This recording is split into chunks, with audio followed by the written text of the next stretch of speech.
ತಿಗಡ ಗ್ರಾಮ ಪಂಚಾಯಿತಿ ವ್ಯಾಪ್ತಿಯಲ್ಲಿ ಬೀದಿ ನಾಯಿಗಳ ಹಾವಳಿ.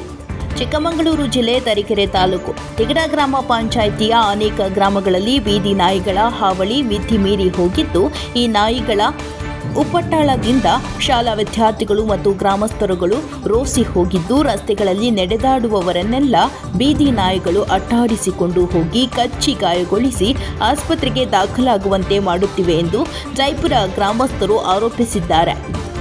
ರಸ್ತೆಗಳಲ್ಲಿ ಸಾಗುವ ದ್ವಿಚಕ್ರ ವಾಹನಗಳ ಹಿಂದೆಯೇ ಬೊಗಳುತ್ತಾ ಓಡಿಸಿಕೊಂಡು ಹೋಗುವ ನಾಯಿಗಳಿಂದ ರಕ್ಷಿಸಿಕೊಳ್ಳುವ ಭರಾಟೆಯಲ್ಲಿ ಅನೇಕ ದ್ವಿಚಕ್ರ ವಾಹನ ಸವಾರರು ಗಾಬರಿಯಿಂದ ಆಯ ತಪ್ಪಿ ನೆಲಕ್ಕುರುಳಿ ಅನೇಕ ಅಪಘಾತಗಳುಂಟಾಗಿರುವುದಲ್ಲದೆ, ಕಾರು, ಬಸ್ಸು, ಲಾರಿಗಳ ಆರನ್ ಶಬ್ದ ಕೇಳಿದೊಡನೆ ಕೂಗಲು ಪ್ರಾರಂಭಿಸುವ ಬೀದಿಗಳ ನಾಯಿಗಳ ಹಿಂಡು ಆನಂತರ 15ರಿಂದ 20 ನಿಮಿಷಗಳವರೆಗೂ ಬೊಗಳುತ್ತಾ ಶಬ್ದ ಮಾಡುತ್ತಿರುವುದಲ್ಲದೆ, ವಿವಿಧ ಸಾಕು ಪ್ರಾಣಿಗಳ ಕಚ್ಚಿ ಗಾಯಗೊಳಿಸುತ್ತಿರುವುದರಿಂದ ಗ್ರಾಮಸ್ಥರು ಬೀದಿ ನಾಯಿಗಳ ಕಾಟದಿಂದ ಬೇಸತ್ತು ಹೋಗಿದ್ದಾರೆ.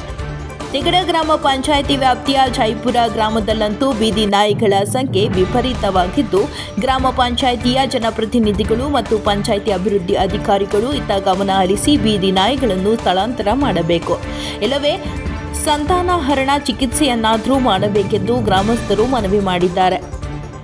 ಜೈಪುರ, ತಣ್ಣಿಗೆಬೈಲು, ಕಲ್ಲತ್ತಿಪುರ ಮುಂತಾದ ಗ್ರಾಮಗಳ ವ್ಯಾಪ್ತಿಯಲ್ಲಿ ಬೀದಿ ನಾಯಿಗಳ ಸಂಖ್ಯೆ ಹೆಚ್ಚಾಗಿರುವುದು ತಮ್ಮ ಗಮನಕ್ಕೆ ಬಂದಿದ್ದು, ಈ ನಾಯಿಗಳನ್ನು ಹಿಡಿದು ಸ್ಥಳಾಂತರವಾಗಲಿ ಇಲ್ಲವೇ ಸಂತಾನಹರಣ ಚಿಕಿತ್ಸೆಯನ್ನಾಗಲಿ ಮಾಡುವ ಪರಿಣಿತರಿಗಾಗಿ ಹುಡುಕಾಟ ನಡೆಸುತ್ತಿದ್ದು, ಮುಂದಿನ ದಿನಗಳಲ್ಲಿ ಬೀದಿ ನಾಯಿಗಳ ಕಾಟ ತಪ್ಪಿಸಲು ಅಗತ್ಯ ಕ್ರಮ ಕೈಗೊಳ್ಳಲಾಗುವುದು ಎಂದು ಟಿ. ಶಿವಮೂರ್ತಿ, ಪಂಚಾಯಿತಿ ಅಭಿವೃದ್ಧಿ ಅಧಿಕಾರಿ, ತಿಗಡ ಗ್ರಾಮ ಪಂಚಾಯಿತಿ ಇವರು ಹೇಳಿದರು.